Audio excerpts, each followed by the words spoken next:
Marriage deadline. Jodoh tidak selalu datang tepat waktu, tapi yakinlah, ia akan datang di waktu yang tepat.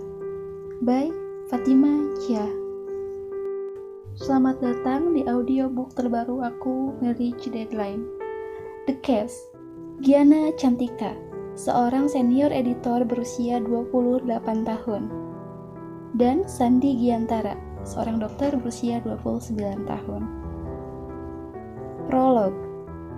Menikah, satu fase dalam hidup yang dianggap sebagai gerbang menuju kehidupan yang sebenarnya. Fase yang katanya berisi lika-liku seseorang dalam menyatukan perbedaan demi satu tujuan, yaitu kebahagiaan. Banyak orang yang menginginkannya, tidak sedikit pula yang menolak. Ada juga yang terpaksa menjalaninya. Dalam kasusku kali ini, bukan ketiganya. Aku tidak begitu menginginkan pernikahan, tapi aku tidak menentangnya. Apalagi sampai masuk ke jajaran yang anti. Aku bukan seperti itu. Aku juga tidak dipaksa untuk menikahi seseorang yang tidak aku suka, layaknya Siti Nurbaya dalam roman karya Mara Rusli. Sebenarnya masih mendekati kisah itu, tapi tidak terlalu ekstrim. Orang tuaku ingin aku menikah.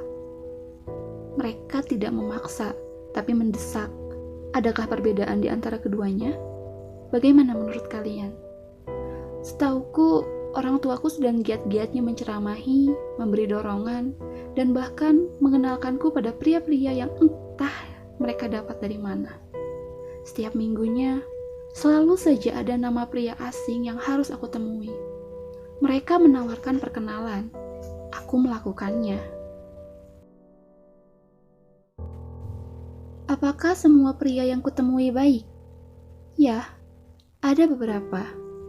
Banyak juga yang aneh dan tidak sesuai dengan seleraku. Meski begitu, sampai detik ini belum ada satupun teman kencan buta yang berhasil meluluhkan hatiku.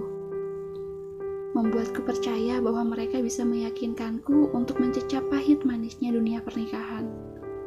Kata orang, aku terlalu pemilih. Sebenarnya tidak. Alasannya, sesederhana aku belum menemukan orang yang cocok saja. Namun, sekitarku mengklaim ini dan itu. Mereka terlalu ingin tahu dan ingin mengendalikanku. Menuduh dan memojokkanku, seakan aku adalah kriminal yang pantas untuk diadili.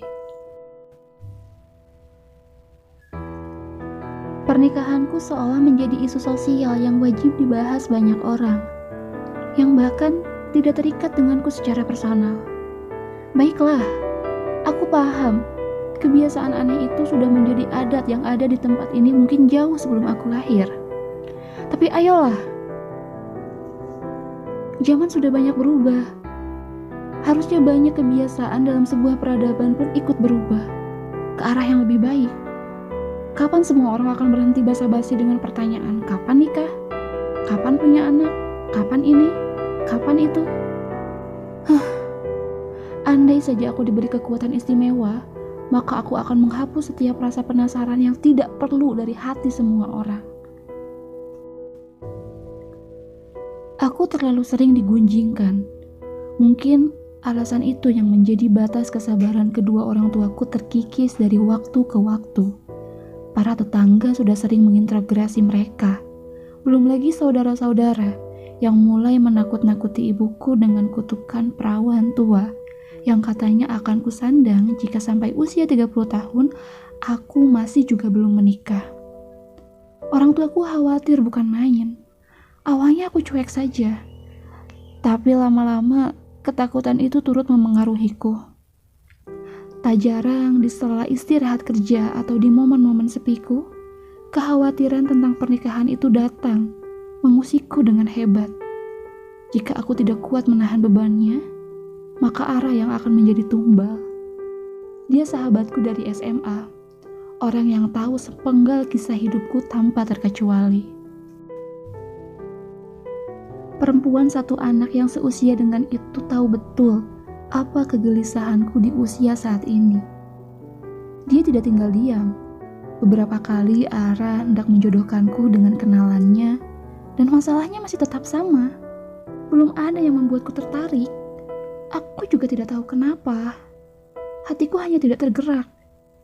Ara pernah menyarankan untukku memaksakan perasaan. But no, I can't do that. Aku paling tidak bisa dipaksakan melakukan sesuatu yang tidak aku inginkan. Apa yang kujalankan harus datang dari hatiku. Kata mereka aku terlalu idealis. Ya, aku mengakuinya. Dan kurasa tidak ada yang salah dengan itu. Selagi kita tahu kemana arah idealisme kita. Pada akhirnya, Ara kalah dari idealismeku. Ia tidak lagi berusaha menjodohkanku dengan siapapun.